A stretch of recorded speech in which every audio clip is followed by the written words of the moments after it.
وأشهد أن لا إله إلا الله وحده لا شريك له وأشهد أن محمدا عبده ورسوله أما بعد فقد قال النبي صلى الله عليه وسلم إن خير الكلام كلام الله وخير الهدي هدي محمد صلى الله عليه وسلم وشر الأمور محدثاتها وكل محدثة بدعة وكل بدعة ضلالة وكل ضلالة في النار. اللهم صل على محمد وعلى آل محمد كما صليت على إبراهيم وعلى آل إبراهيم إنك حميد مجيد. اللهم بارك على محمد وعلى آل محمد كما باركت على إبراهيم وعلى آل إبراهيم إنك حميد مجيد. رب اشرح لي صدري ويسر لي أمري واحلل عقدة من لساني يفقه قولي. اللهم انفعنا بما علمتنا وعلمنا ما ينفعنا وزدنا علما. اللهم إنا نعوذ بك من علم لا ينفع ومن قلب لا يخشع ومن نفس لا تشبع ومن عين لا تدمع ومن دعوات لا يستجاب لها. أعوذ بالله السميع العليم من الشيطان الرجيم من همزه ونفخه ونفثه. بسم الله الرحمن الرحيم. يا أيها الذين آمنوا ادخلوا في السلم كافة ولا تتبعوا خطوات الشيطان إنه لكم عدو مبين. سبحان ربك رب العزة عما يصفون وسلام على المرسلين والحمد لله رب العالمين. محترم و معزز سامعین کرام، اللہ سبحانہ و تعالی کا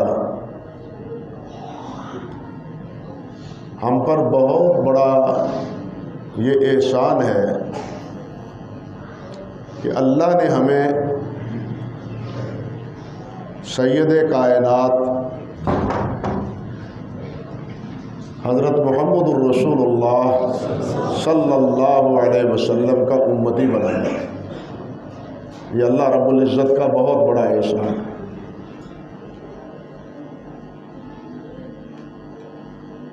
اور ہمارے کھاتے میں یا ہمارے حصے میں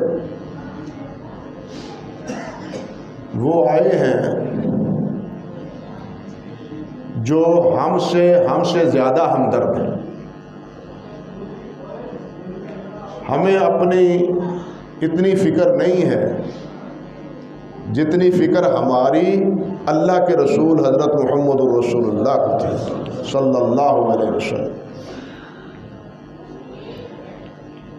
ہمیں تو اپنی فکر نہیں، فکر ہوتی تو ہم نمازوں کا اہتمام کرتے، روزے پورے رکھتے،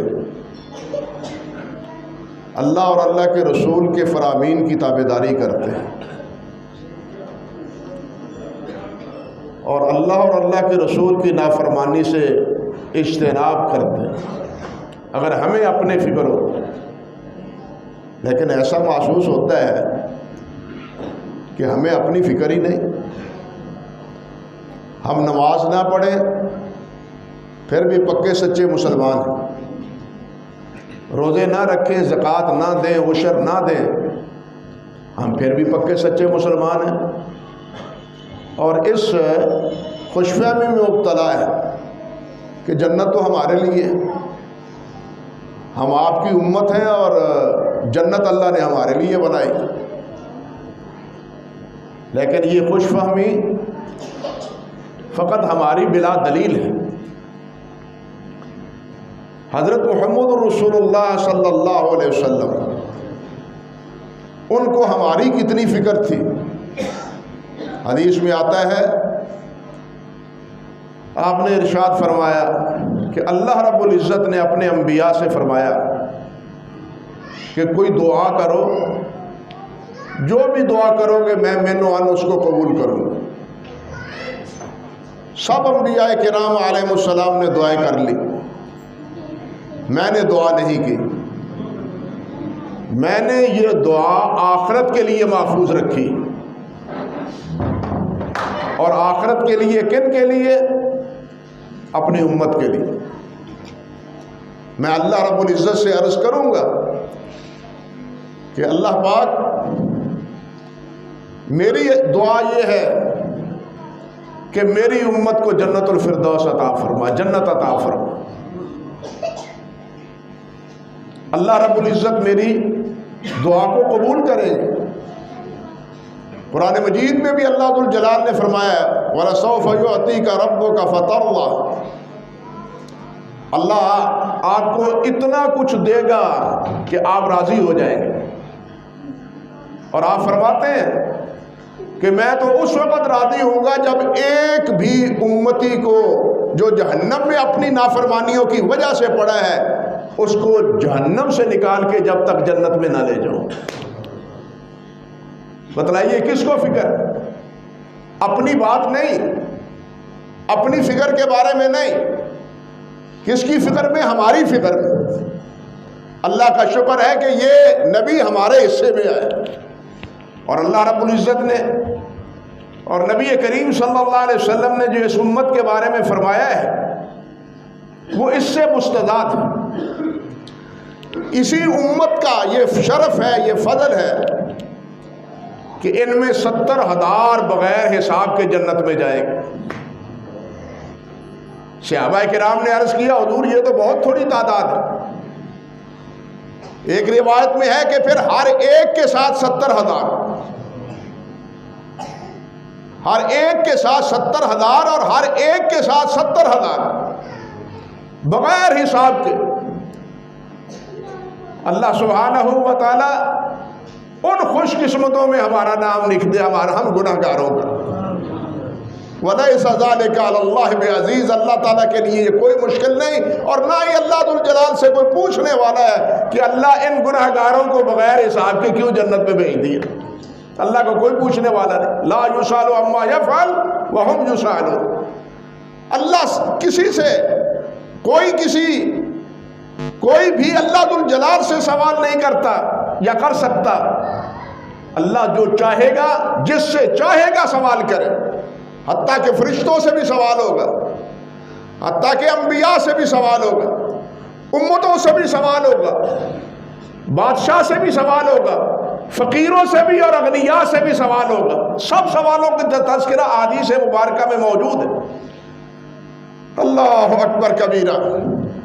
اس لیے اللہ سبحانہ و تعالی جو چاہے فرق کرے، یہ اختصاص ہے اللہ ذو الجلال والاکرام کا۔ جو اللہ چاہے وہ اللہ ذو الجلال کرنے پہ قادر ہے۔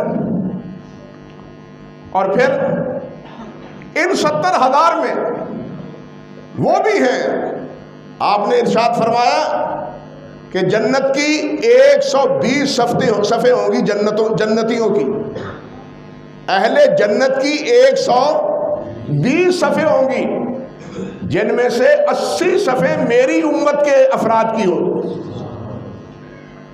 اور اس امت کا، حالانکہ پہلی امت کب سے ہے؟ نوح علیہ السلام سے لے کے عیسیٰ علیہ السلام تک، پہلی امتوں سے پہلے آخر میں یہ امت آنے والی، ان کا سب سے پہلے حساب کتاب ہو کے اللہ انہیں جنت دے گا۔ وہ حساب میں کھڑے ہوں گے، انتظار میں کھڑے ہوں گے، جب ان کا پلہ برابر ہوگا، چھوٹے گا، ختم ہوگا اس امت کا، تو اس وقت دوسری امتوں کا حساب ہوگا. آپ کو یہ تو پتہ ہے، آپ تو خیر گاؤں میں رہتے ہیں، جے چک میں یہاں بجلی کے بل جمع کرانے کے لیے کوئی قطار یا لائن نہیں لگتی، لیکن ووٹ تو ڈالتے ہیں نا آپ، ووٹ ڈالتے ہوئے قطاریں لگتی ہیں. آپ آتے ہیں اور دل میں کیا ہوتا ہے، ہمارا نمبر پہلے آ جائے، ہم جلدی جلدی فارغ ہو جائیں. لیکن وہ کہتے ہیں قطار میں کھڑے ہو، باری کا انتظار کرو. یہ باری کا انتظار کر رہے ہیں اور یہ بعد میں آنے والے باری بھگتا کے آگے چلے گئے. یہ کتنا بڑا احسان ہے ہمارے اوپر. نبی کریم صلی اللہ علیہ وسلم پہلی امتیں اپنے معبد خانے کے علاوہ عبادت نہیں کر سکتی تھی، اپنے معبد خانے کے علاوہ کہیں عبادت نہیں کر سکتی تھی. لیکن اس امت کے لیے اللہ ذو الجلال نے یہ اعزاز بخشا، جس طرح فرمایا جعلت لی الارض مسجدا وطہورا، کہ میرے لیے یہ زمین ساری پاکیزگی حاصل کرنے کے لیے اور نماز پڑھنے کے لیے اللہ ذو الجلال نے بنا دی. مسجد نہیں ہے، جگہ صاف ہے، وہاں آپ نماز پڑھ سکتے ہیں. وضو نہیں ہے، پانی نہیں ہے، آپ اسی مٹی پہ ہاتھ مار کے تیمم کر کے نماز پڑھ سکتے ہیں.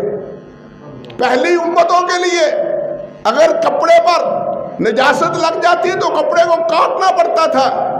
اس امت کو دھو دینے کے ساتھ وہ کپڑے کی پاکیزگی کی اجازت مل گئی. یہ کتنے بڑے احسانات ہیں. پہلی امتیں قربانی کرتی تھی، قربانی کرنے کے بعد وہ کھانے کی انہیں اجازت نہیں ہوتی تھی. اس امت کو فرمایا کہ قربانی کرو اور جتنا چاہتے ہو کھا لو. یہ اختصاص کس کے؟ اسی امت کے. اور یہ احسانات ہمارے اوپر اللہ رب العزت کے کس کی بدولت ہیں، کس کے ساتھ وابستہ ہونے سے ہے؟ نبی کریم حضرت محمد رسول اللہ صلی اللہ علیہ وسلم کے ساتھ وابستہ ہونے سے. اس لیے میرے بھائیوں، ہمارے اوپر اس مالک الملک کا بہت بڑا احسان ہے کہ ہمیں اللہ ذو الجلال نے نبی کریم صلی اللہ علیہ وسلم کا امتی بنایا ہے، اور ہمیں جو دین عطا فرمایا ہے وہ دین بھی کامل عطا کیا ہے، مکمل دین عطا فرمایا ہے. الیوم اکملت لکم دینکم واتممت علیکم نعمتی ورضیت لکم الاسلام دینا. اللہ فرماتے ہیں کہ آج کے دن میں نے تمہارے اوپر تمہارا دین مکمل کر دیا اور تمہارے لیے اسلام کو دین پسند کیا. اب اسلام کے علاوہ اور کوئی دین اللہ سبحانہ و تعالیٰ کو قبول نہیں ہے. نہ حضرت نوح علیہ السلام کا، نہ حضرت ابراہیم کا، نہ حضرت موسیٰ علیہ السلام کا، نہ حضرت عیسیٰ علیہ السلام کا لایا ہوا. اب ایک ہی راستہ ہے، ایک ہی طریقہ ہے، اور وہ طریقہ وہ ہے جو حضرت محمد رسول اللہ صلی اللہ علیہ وسلم کا ہے. حضرت شیخ جنید بغدادی رحمت اللہ علیہ فرمایا کرتے تھے، الترک کلھا مسدودہ الا من اکتفی بعصر رسول اللہ صلی اللہ علیہ وسلم. فرمایا کرتے تھے سارے راستے بند ہو گئے، سارے راستے بند، صرف ایک راستہ کھلا ہے، اور وہ راستہ وہ ہے جو حضرت محمد رسول اللہ کھول کے گئے ہیں صلی اللہ علیہ وسلم. اب ابراہیم کا راستہ بتلایا ہوا بند، موسیٰ علیہ السلام کا بتلایا ہوا راستہ بند، عیسیٰ روح اللہ کا بتلایا ہوا راستہ مسدود. اب ایک ہی راستہ ہے، ایک ہی راہ ہے. وہ راہ کون سی؟ جو نبی کریم حضرت محمد رسول اللہ نے اختیار کی ہے، جو آپ نے اپنایا ہے، وہ راستہ ہے. باقی سارے راستے ختم ہو چکے، مسدود ہو چکے.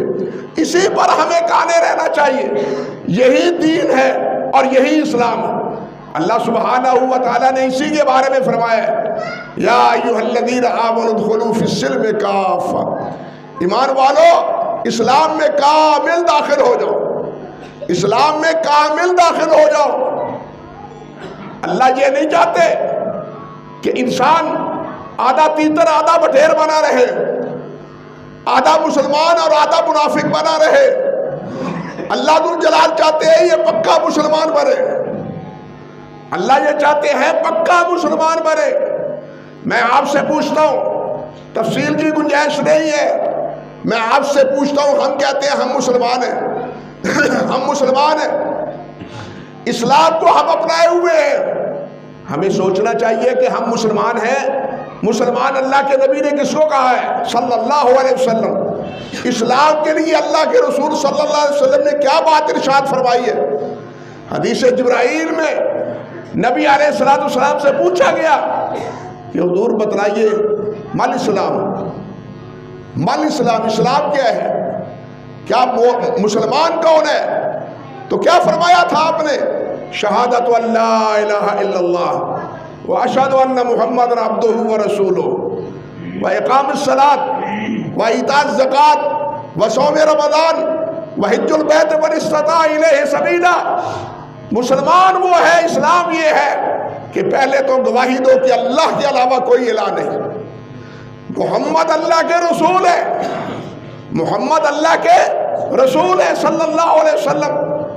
اور نماز، روزہ، زکوٰۃ، حج، جو استطاعت رکھتا ہے، یہ ہے اسلام، یہ ہے مسلمان. بھائیو سنجیدگی سے غور کرو اور فکر کرو اس مسئلے پہ. ہمارا دعویٰ تو ہے ہم مسلمان ہیں، اسلام کو اختیار کیے ہوئے ہیں. اللہ کے رسول صلی اللہ علیہ وسلم نے جس کو اسلام کہا ہے، کیا اس کو اپنائے ہوئے ہیں ہم؟ ہمارے پاس کیا اتھارٹی ہے؟ کلمہ پڑھ لیا، مسلمان کے گھر پیدا ہو گئے تو ہم نے سمجھا کہ ہم مسلمان ہیں. میرے بھائی یہ اتنی سی بات کافی نہیں ہے. کامل نجات کے لیے اتنی سی بات کافی نہیں ہے. اسلام لانے کے بعد اس کی ذمہ داری ہے کچھ، اس کے ذمہ ایک فرض ہے.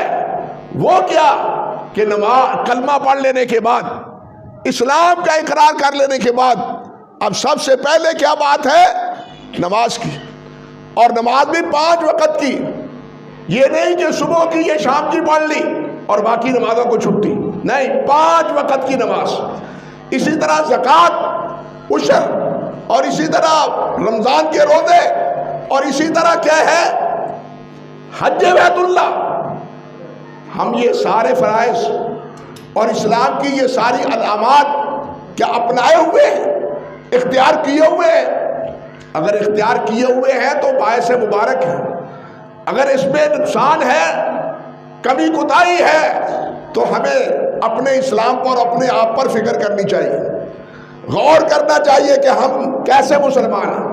تو اللہ ذوالجلال نے فرمایا ہے کہ ادخلوا فی السلم کافہ، کہ مسلمان ہو تو اسلام میں پورے داخل ہو جاؤ، اسلام کو پورا اپناؤ. اسلام 2 ہی چیزوں کا نام ہے، تیسری کسی چیز کا نام اسلام نہیں ہے. اور وہ کیا ہے؟ اللہ کی کتاب اور دوسرے اللہ کے نبی حضرت محمد رسول اللہ صلی اللہ علیہ وسلم کی حدیث اور سنت. یہ دونوں چیزیں اسلام ہیں. اور ان دونوں چیزوں کی بنیاد پر ہی اللہ نے فرمایا تھا کہ الیوم اکملت لکم دینکم واتممت علیکم نعمتی ورضیت لکم الاسلام دینا. بھائیو تابعداری اللہ کے رسول کی ہے. میں 1-2 باتیں عرض کرتا ہوں، مزید اسی حوالے سے پھر آگے بڑھوں گا. حدیث جبرائیل میں دین کیا ہے، اسلام کیا ہے؟ جبرائیل نے آن کے پوچھا اسلام کیا ہے، جبرائیل نے پوچھا ایمان کیا ہے، جبرائیل نے پوچھا احسان کیا ہے، آپ جواب دیتے رہے. جبرائیل نے پوچھا قیامت کیا ہے، آپ نے جواب دیا. اور پھر بالآخر جبرائیل چلے گیا، علیہ السلام چلے گئے. نبی علیہ السلام نے بعد میں کیا فرمایا کہ ہذا جبرائیل، یہ جبرائیل تھا، یہ آیا ہے اس لیے کہ یعلمکم دینکم، تمہیں تمہارا دین کی تعلیم دے. اب علماء نے بتلایا ہے، یہاں ایک نقطہ ہے، ایک بات ہے بڑی حقیقت پر مبنی، کہ یہ جو نبی علیہ السلام نے فرمایا کہ جبرائیل آئے ہیں تمہیں دین بتلانے کے لیے، لیکن جبرائیل نے تو کچھ نہیں، انہوں نے تو سوال کیے تھے، بتلایا کس نے ہے، جواب کس نے دیے؟ نبی علیہ السلام نے۔ جبرائیل نے صرف سوال کیے، گویا سوال کے ذریعے جو دین بتلایا جا رہا ہے وہ دین کس کا بتلایا گیا ہے؟ حضرت محمد رسول اللہ کا۔ علماء کہتے ہیں کہ اگر جبرائیل بھی آ کے کہے کہ یہ دین ہے، وہ دین نہیں ہے، دین وہ ہے جو محمد رسول اللہ کہے۔ یہ اسی لیے نبی علیہ السلام نے فرمایا تھا کہ آیا ہے جبرائیل تاکہ تمہیں دین کی خبر دے۔ جبرائیل کی بات وہ دین ہمارے لیے نہیں ہے، ہمارے لیے دین وہ ہے جو حضرت محمد رسول اللہ بتلاتے ہیں۔ بلکہ قرآن مجید کو ہم مانتے ہیں، قرآن مجید کو ہم مانتے ہیں، یہ اللہ کا کلام ہے، لیکن قرآن مجید کو کس طرح مانا ہے، کس کے کہنے پہ مانا ہے؟ جبرائیل تو خود صحابہ نے نہیں دیکھا، جبرائیل کا نبی علیہ السلام کو آگے پڑھانا صحابہ نے نہیں دیکھا، احساس ان کو ہوتا تھا بھئی ہو رہی ہے، لیکن رویت جبرائیل کی نہیں ہے۔ اب جبرائیل تو چلے گئے، یہ قرآن ہے، یہ قرآن بتلانے والا کون ہے؟ حضرت محمد رسول اللہ۔ ہم نے قرآن کو بھی قرآن مانا ہے تو کس کے کہنے پر؟ محمد رسول اللہ کے کہنے پر۔ اسی طرح بات سمجھے، صلی اللہ علیہ وسلم، اللہ وحدہ لا شریک ہے، اللہ خالق ہے، اللہ مالک ہے، اللہ رازق ہے، اللہ علی کل شیء قدیر ہے، یہ ساری صفتیں اللہ ذوالجلال کی ہیں۔ اللہ ہے، اللہ ہے، اللہ ذوالجلال نے خود فرمایا ہے، خود اللہ ذوالجلال نے فرمایا ہے۔ ہمیں یہ تیقن حاصل کیوں ہے کہ اللہ ہے، قیامت ہوگی، جنت دوزخ ہے، جنت دوزخ ہے، حساب کتاب ہے، عذاب قبر ہے، یہ ساری باتیں ہم نے کس سے مانی ہیں؟ حضرت محمد رسول اللہ سے۔ کیوں مانی ہے؟ دلیل کیا ہے کیوں مانی ہے؟ اس لیے کہ آپ وہ ہیں جنہوں نے زندگی بھر کبھی غلط بات کہی نہیں، کبھی جھوٹی بات فرمائی نہیں، کہی نہیں، اور اس کا اعتراف آپ کے دشمنوں کو بھی تھا، ابو جہل کو بھی تھا، ابو سفیان کو بھی تھا۔ تفصیلات کی گنجائش نہیں ہے، صرف اشارات پر اکتفا کر رہا ہوں۔ مشرکین مکہ کو بھی تھا کہ محمد رسول اللہ صلی اللہ علیہ وسلم صادق اور امین ہے۔ تو اس صادق الامین نے یہ باتیں کہی ہیں، ہمیں ہمارا ایمان ہے، یعنی اللہ کو مانا ہے، قرآن کو مانا ہے، دین کو مانا ہے، تو کس کے کہنے پہ مانا ہے؟ محمد رسول اللہ صلی اللہ علیہ وسلم کے کہنے پہ۔ ہماری تمام تر وابستگی لقد کان لکم فی رسول اللہ اسوۃ حسنہ اس ہستی کے بارے ساتھ ہے جس کو اللہ ذوالجلال نے ہمارے لیے نمونہ بنایا ہے، جس کو اللہ ذوالجلال نے ہمارے لیے نمونہ بنایا ہے، اور آپ کی ہر ادا، ہر طریقہ وہ ہمارے لیے مشعل راہ ہے، وہ ہمارے لیے ہدایت اور رہنمائی کا ذریعہ ہے، اور اس سنت سے ہٹ کے جو بھی طریقہ اختیار کریں گے وہ اللہ ذوالجلال کے ہاں قبول اور منظور نہیں ہے۔ اللہ ذوالجلال نے خود فرمایا ہے وَمَن يُشَاقِقِ الرَّسُولَ مِن بَعْدِ مَا تَبَيَّنَ لَهُ الْهُدَىٰ وَيَتَّبِعْ غَيْرَ سَبِيلِ الْمُؤْمِنِينَ نُوَلِّهِ مَا تَوَلَّىٰ وَنُصْلِهِ جَهَنَّمَ وَسَاءَتْ مَصِيرًا۔ اللہ کے رسول کا راستہ چھوڑنا اور آپ کے ساتھ ایمان لانے والوں کا راستہ چھوڑ کے کوئی اور راستہ اختیار کر لینا، یہ جہنم کا راستہ ہے۔ نُوَلِّهِ مَا تَوَلَّىٰ وَنُصْلِهِ جَهَنَّمَ، ہم انہیں جہنم رسید کریں گے۔ وَسَاءَتْ مَصِيرًا، بہت بری جگہ ہے یہ رہنے کی اور جانے کی۔ اللہ ہمیں اس جہنم سے محفوظ رکھے اور ہمیں اسی راہ کا راہ بنائے، عقیدے میں بھی اور اعمال میں بھی، عقیدے میں بھی اور اعمال میں بھی۔ کس کا؟ نبی کریم حضرت محمد رسول اللہ صلی اللہ علیہ وسلم کا ایک ادنا سی ادنا سنت بھائیوں وہ اللہ کے ہاں مقبول ہے، اور اس کے مد مقابل بڑی سے بڑی عبادت وہ اللہ ذوالجلال کے ہاں قبول اور منظور نہیں ہے۔ اس کی بہت سی مثالیں میرے سامنے، مثال کے طور پر میں ایک بات عرض کرتا ہوں، حضرت مجدد الافسانی رحمۃ اللہ علیہ، نام سنا ہے آپ نے؟ حضرت مجدد احمد سلیمانی، مجدد الافسانی، شیخ احمد سرہندی رحمۃ اللہ علیہ وہ فرماتے ہیں، اور یہی بات ان کے معاصر حضرت شیخ عبدالحق محدث دہلوی فرماتے ہیں۔ کیا فرماتے ہیں دونوں حضرات؟ اللہ اکبر کبیرہ، سنت کی اہمیت سمجھو، سنت کیا ہے، اس کی حیثیت کیا ہے، ان دونوں بزرگوں کے قول سے اس حقیقت کو سمجھنے کی کوشش کرو۔ یہ دونوں بزرگ کہتے ہیں کہ دوپہر کے وقت قیلولہ کرنا، قیلولہ سمجھتے ہیں؟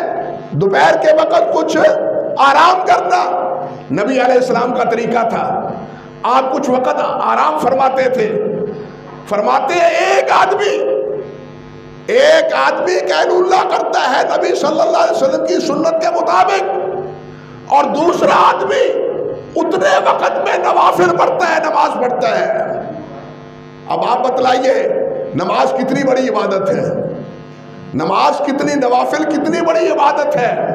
یہ دونوں بزرگ فرماتے ہیں کہ اس کی نفلی عبادت سے زیادہ اللہ کے ہاں محبوب اس کا سونا ہے، اس لیے کہ وہ سویا ہے محبوب کائنات کے سنت کے مطابق۔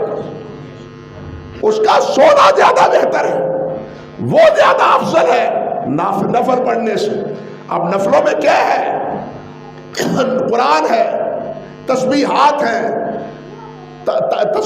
ہیں، دعائیں ہیں، نبی علیہ السلام پر درود پاک ہے۔ جس طرح نبی علیہ السلام نے فرمایا انما الصلاۃ ہی التسبیح والتحلیل والتکبیر وتلاوت القرآن۔ یہ تو نماز ہے، لیکن یہ تو سویا ہوا ہے، کچھ بھی نہیں کر رہا، نیند کر رہا ہے۔ لیکن یہ دونوں بزرگ فرماتے ہیں کہ اس کا سونا اور اتنے وقت میں دوسرے آدمی کا نفل پڑھنا، اس کا سونا اس نفل پڑھنے سے بہتر ہے۔ ہمارے لیے تو یہ اچنبھا ہے، یہ سونے والا کیسے بہتر ہے؟ وہ فرماتے ہیں یہ بہتر اس لیے ہے کہ اس نے کس کی موافقت میں یہ آرام کیا ہے؟ نبی کریم صلی اللہ علیہ وسلم کی سنت میں، آپ کی پیروی میں۔ اس لیے وہ عمل محبوب ہے اللہ کے ہاں جو عمل نبی علیہ السلام کی پیروی میں کیا جائے، اس کے مد مقابل خواہ کتنا بڑا عمل کیوں نہ ہو، وہ اللہ ذوالجلال کو اتنا محبوب اور پیارا نہیں ہے۔ یہ حیثیت کیوں ہے؟ یہ نبی کریم صلی اللہ علیہ وسلم کی تابعداری اور فرمانبرداری میں۔ اس کی ایک مثال اور دیکھیے، اللہ اکبر کبیرہ۔ نبی علیہ السلام نے فرمایا کہ نماز پڑھنے کے بعد آپ کیا پڑھے؟ پہلے کیا پڑھتے ہیں؟ السلام علیکم ورحمۃ اللہ، السلام علیکم ورحمۃ اللہ، اللہ اکبر، استغفر اللہ، استغفر اللہ، استغفر اللہ، اللہم انت السلام ومنک السلام، رب اعنی علی ذکرک و شکرک۔ یہ دعائیں پڑھتے ہیں نا، اللہ پڑھنے کی توفیق دے۔ یہ دعائیں پڑھنی چاہیے، بڑی فضیلت ہے ان کی۔ کیا فضائل ہے؟ موضوع نہیں ہے میرا، میں جو بات عرض کرنی چاہتا ہوں کہ ان دعاؤں کے برعکس ایک آدمی سلام پڑھنے کے بعد، سلام پھیر لینے کے بعد، بسم اللہ الرحمن الرحیم الحمدللہ رب العالمین الرحمن الرحیم مالک یوم الدین، سورۃ فاتحہ پڑھتا ہے۔ کیا پڑھتا ہے؟ سورۃ فاتحہ پڑھتا ہے۔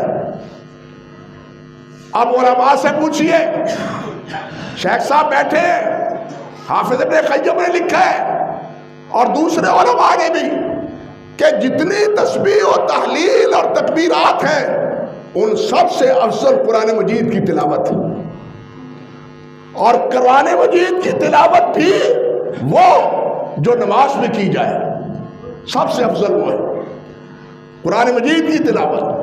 لیکن یہاں تو قرآن مجید نہیں، بلکہ قرآن مجید کا خلاصہ سورۃ فاتحہ پڑھ رہا ہے، جس کے بارے میں حدیث میں آتا ہے آپ صلی اللہ علیہ وسلم نے فرمایا اللہ اکبر کبیرہ کہ قرآن مجید میں یہ سورت ایک ایسی سورت ہے کہ ایسی سورت نہ تورات میں ہے، نہ انجیل میں ہے، نہ زبور میں ہے، اور نہ ہی باقی قرآن مجید کی 113 سورتوں میں کوئی سورت اس کے ہم پلہ ہے، اس سورت کے ہم پلہ ہے۔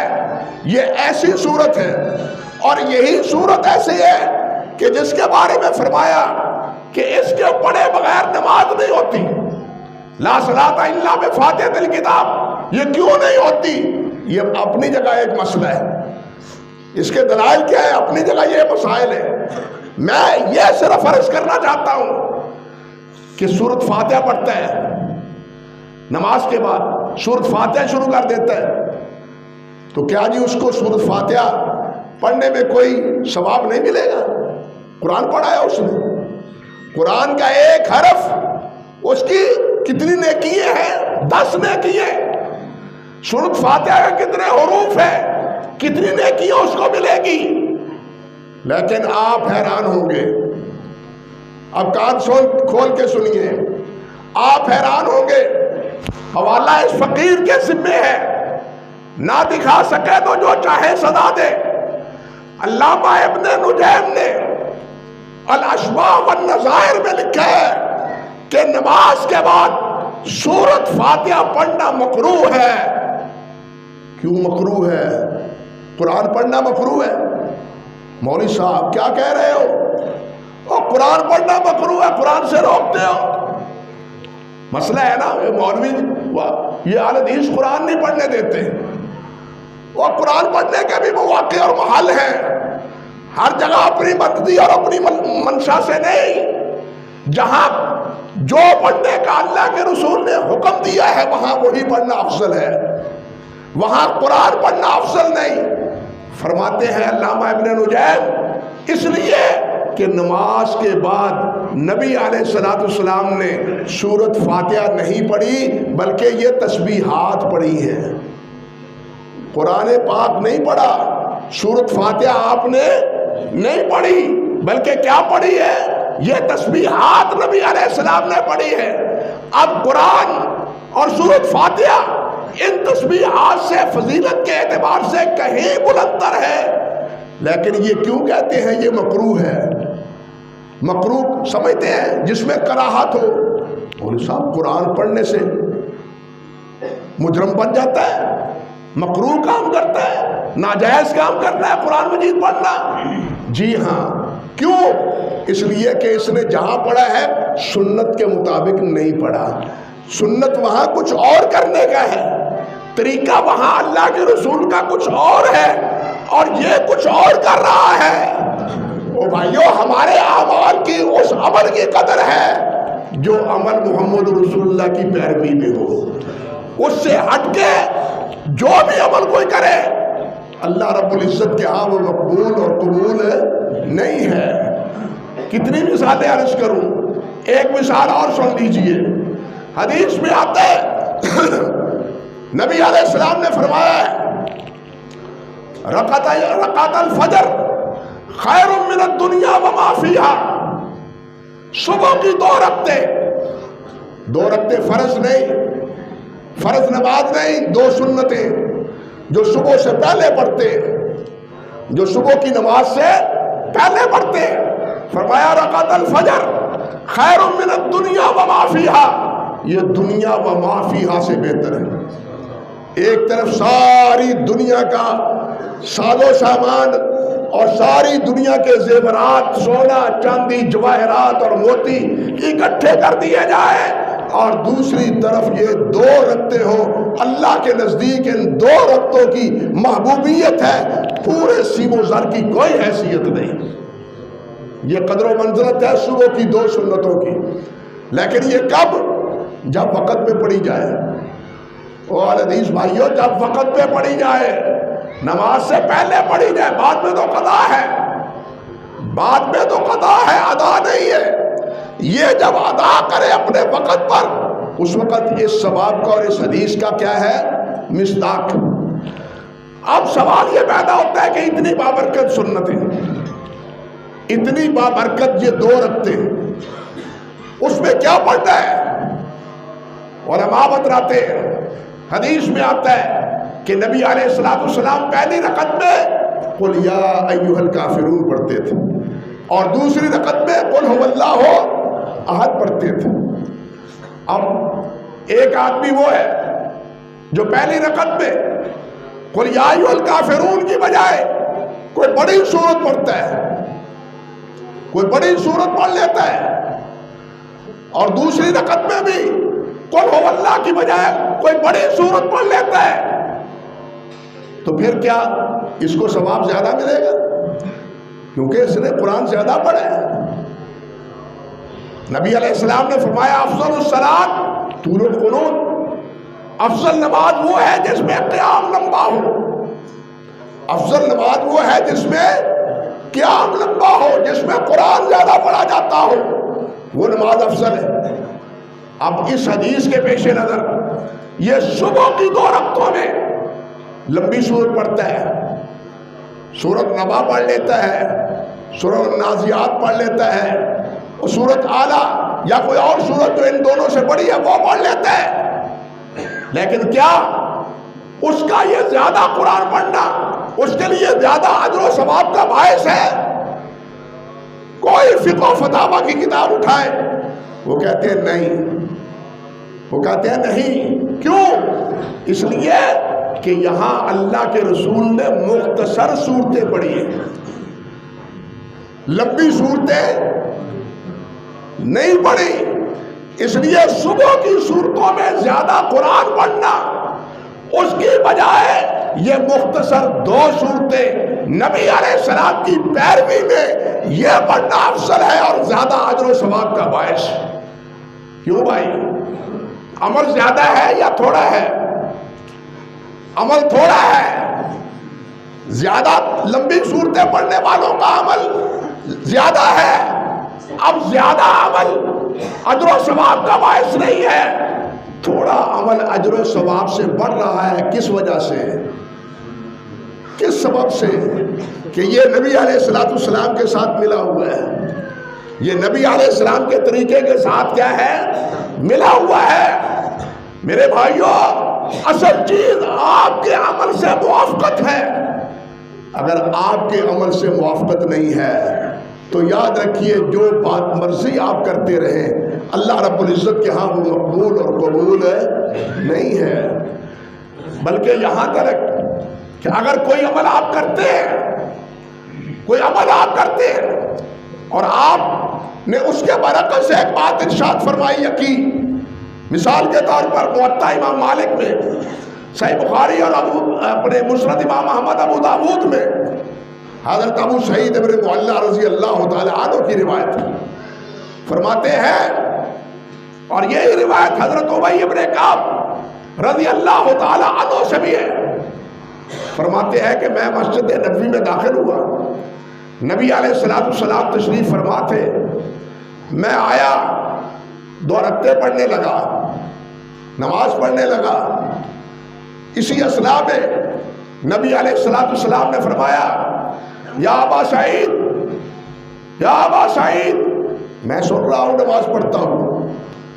اب میرے دل نے فیصلہ کیا کہ میں نماز جلدی جلدی پوری کر لوں اور پھر نبی علیہ السلام کی خدمت میں حاضر ہو جاؤں تاکہ نماز بھی نہ خراب ہو۔ آپ جا تو نہیں رہے نا، تشریف فرما ہے، جا نہیں رہے، بیٹھے ہیں مسجد میں تشریف رکھتے ہیں، نماز سے فارغ ہو کے آپ کی خدمت اقدس میں حاضر ہو جاؤں گا۔ چنانچہ انہوں نے ایسا ہی کیا، ایسا ہی کیا، نماز مکمل کر لی۔ نماز پڑھ کے نبی علیہ السلام کی خدمت میں حاضر ہو جاتے ہیں۔ لبیک یا رسول اللہ، حضور حاضر ہو گیا ہوں، فرمائیے کیا حکم ہے؟ فرمایا میری آواز نہیں سنی تھی؟ میں نے تمہیں بلایا نہیں تھا یا ابا سعید؟ بلایا تھا، کیوں نہیں آئے؟ نماز پڑھ رہا تھا۔ فرمایا اما سمعت ما قال اللہ سبحانہ و تعالی، تم نے اللہ ذو الجلال کا یہ فرمان نہیں سنا؟ کیا فرمان؟ اللہ فرماتے ہیں کہ جب اللہ کے رسول تمہیں ندا دے، آواز دے، تم اسی وقت اللہ کے رسول کی تابعداری کرو، اسی وقت اللہ کے رسول کی آواز پہ لبیک کہو۔ جب اللہ ذو الجلال نے یہ فرمایا ہے کہ اللہ کے رسول کی آواز، یا ایھا الذین آمنوا استجیبوا للہ وللرسول اذا دعاکم، جب بلائے، جب تمہارے کان میں آواز پڑے فوراً لبیک کہو، فوراً اس کی پیروی کرو۔ تم نے یہ قرآن اللہ کا سنا نہیں ہے، خاموش ہو گئے۔ کیا مطلب؟ اب سمجھے ہے بات کہ یہ 2 رکعتیں نماز جو پڑھی ہے، آپ کے بلاوے کے بعد یہ 2 رکعتیں پڑھنے کی بھی گنجائش نہیں ہے، گنجائش نہیں ہے۔ اور یہی وہ تابعداری اور اطاعت گزاری تھی صحابہ کرام کی، جس کی وجہ سے اللہ ذو الجلال نے رضی اللہ عنہم ورضوا عنہ کا انہیں خطاب دیا ہے۔ نبی علیہ السلام منبر مبارک پر تھے، ابو داود میں ہے، منبر مبارک پر آپ تھے، تو اسی اثناء میں کچھ صحابہ باہر کھڑے تھے، کچھ صحابہ باہر کھڑے تھے۔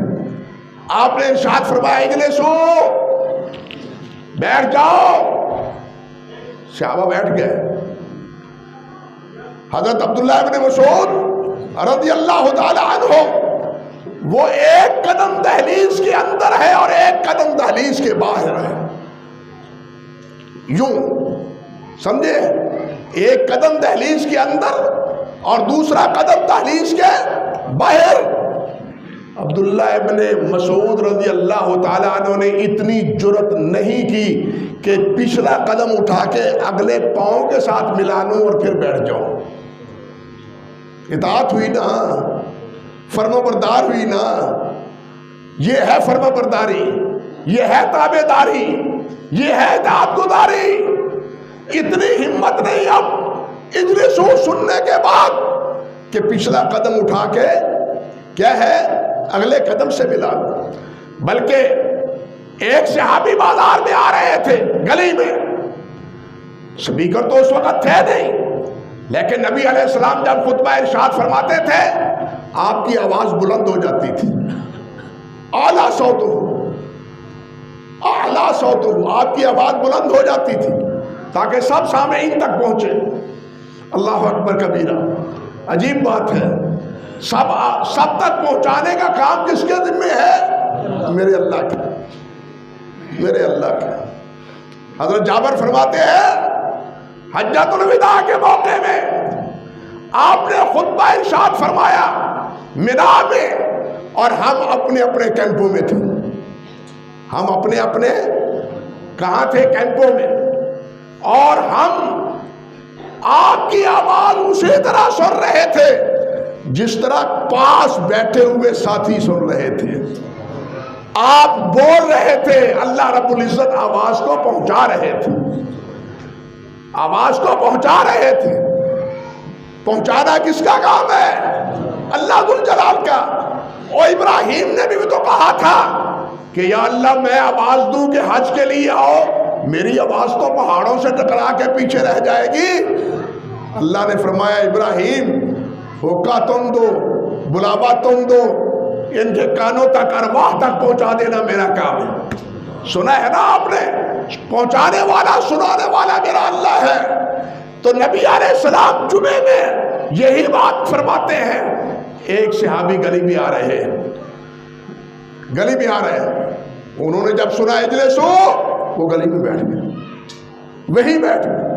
یہ ہے اطاعت، یہ ہے تابعداری، یہ ہے فرما برداری۔ بھائی یہی مطلوب ہے اللہ ذو الجلال کو۔ اب میرے محبوب کی تابعداری کرو، میرے محبوب کی اتباع کرو، یہی دین ہے، اور اسی دین کے تحت تم رہو گے تو صراط مستقیم پر رہو گے۔ اس سے ادھر ادھر ہو گئے تو گمراہیوں میں، شرک میں، بدعات میں، خرافات میں الجھتے چلے جاؤ گے۔ ایک ہی سبیل ہے، نبی علیہ السلام نے خط کھینچ کے بتلا دیا، خط سمجھتے نا، لکیر سیدھی، خط استوا میں فرمایا ھذہ سبیلی ادعو الی اللہ، یہ میری راہ ہے، یہ میرا راستہ ہے، ادھر ادھر جانے والے راستے میرے نہیں ہیں، ہمیں اسی سیدھی راہ پہ راہ ہونا چاہیے، اسی راستے پہ چلنا چاہیے۔ آپ کے کہنے پر ہم نے اللہ کو مانا ہے، جنت دوزخ کو اللہ کے رسول کے کہنے پر مانا ہے، عذاب قبر کو اللہ کے رسول کے کہنے پر مانا ہے، ہم نے قرآن بھی اللہ کے رسول کے کہنے پہ مانا ہے۔ تو میرے بھائیوں، باقی دین بھی تو اللہ کے رسول کا ہی بتلایا ہوا ہے، وہ کیوں نہیں اپناتے؟ اس پہ قانے کیوں نہیں رہتے؟ اس پہ اکتفا کیوں نہیں کرتے؟ بہت سی مثالیں ہیں اس حوالے سے، لیکن تمام مثالوں کو ذکر کرنا میں نہیں سمجھتا کہ مناسب، وقت کی تنگ دامنی کی بنا پر یہ چند چیزیں بطور مثال میں نے آپ کے سامنے رکھی ہیں۔ اللہ سبحانہ و تعالی ہمیں اپنے حبیب کا تابعدار بنائے، اپنے محبوب کا فرما بردار بنائے، اور سچی بات ہے کہ آپ سے وہ کہا ہے نا اقبال نے غالباً، آبروئے ماذ نام مصطفیٰ است، ہماری اگر کوئی تھوڑی بہت ہی قدر و منزلت ہے اللہ کے ہاں، دنیا میں نہیں اللہ کے ہاں، تو وہ آپ کی بدولت ہے۔ آبروئے ماذ نام مصطفیٰ است، کہ آپ ہماری کوئی آبرو ہے، عزت ہے۔ کنتم خیر امت اخرجت للناس، ہمیں جو خیر امت کہا گیا ہے، انتم افضل و اعلیٰ من الامم، تم سب سے افضل اور اعلیٰ ہو امتوں میں سے۔ یہ جو سارے اعزازات ہیں یہ کس کے وجہ سے ہیں؟ حضرت محمد رسول اللہ صلی اللہ علیہ وسلم کی وجہ سے۔ تو میرے بھائیوں، اللہ نے ہمارے اوپر، میں نے کہا تھا، بہت بڑا ہم پر احسان فرمایا ہے کہ ہمیں آپ کا امتی بنایا ہے۔ اب ہمیں چاہیے ہم آپ کا امتی بنے رہیں۔ بات سمجھے؟ ہم آپ کا امتی، ہم آپ سے جڑے رہیں، کسی اور سے نہ جڑے، کسی اور کی اطاعت نہ کریں۔ مجھے آج آپ بتلائیں کہ آج کیا اللہ کے رسول پہ ہم کانے ہوتے ہیں امتی ہونے کے باوجود؟ ہم کتنے بابے ہیں، کتنے حضرت صاحب ہیں، کتنے پیر صاحب ہیں، کتنے مرشد ہیں جناب، لمبے لمبے سابقے اور لاحقے ان کے ساتھوں کے ساتھ لگے ہوئے، وہ اگر کہہ دیں ہمارے حلقے میں آئے ہو اب تمہیں نماز کی کیا ضرورت ہے، ایسے بھی ہیں یا نہیں ہیں؟ ایسے بھی ہیں جو روزے چھڑوا دیتے ہیں، تمہیں روزہ رکھنے کی کیا ضرورت ہے، ایسے بھی ہم چھوڑ دیتے ہیں۔ ایسے بھی ہیں جو بالکل ننگے رہتے ہیں، وہ ہمارے بزرگ اور پہنچے ہوئے ہیں۔ ایسے بھی ہیں جنہوں نے کبھی غسل نہیں کیا، وضو نہیں کیا، وہ بھی ہمارے نزدیک جناب اللہ کے ولی ہیں اور اللہ کے ہاں پہنچے ہوئے ہیں۔ نبی علیہ السلام فرمایا کہ الطہور شطر الایمان، کہ پاکیزگی آدھا ایمان ہے۔ یہ نہ کبھی نہاتا ہے، نہ کبھی غسل کرتا ہے، نماز پڑھنا تو کجا رہا، نہ غسل کرتا ہے نہ وضو کرتا ہے، لیکن ہے اللہ کا ولی۔ اب اس کو جو ہم اللہ کا ولی کہتے ہیں، ایمانداری سے بتلائیے قیامت کے دن ہم جواب دہ نہیں ہیں اس سوال کے کہ میرا ولی تو وہ ہے، الا ان اولیاء اللہ لا خوف علیہم ولا هم یحزنون الذین آمنوا وکانوا یتقون۔ اولیاء تو اس شرط پر ہے یہاں نہ ایمان ہے، نہ یہاں تقوی ہے، نہ یہاں نماز ہے، حتیٰ کہ طہارت اور پاکیزگی بھی نہیں، حتیٰ کہ جسم پر لباس بھی نہیں، ولی ہے جی۔ جنہ ننگا ہونا بڑا ولی۔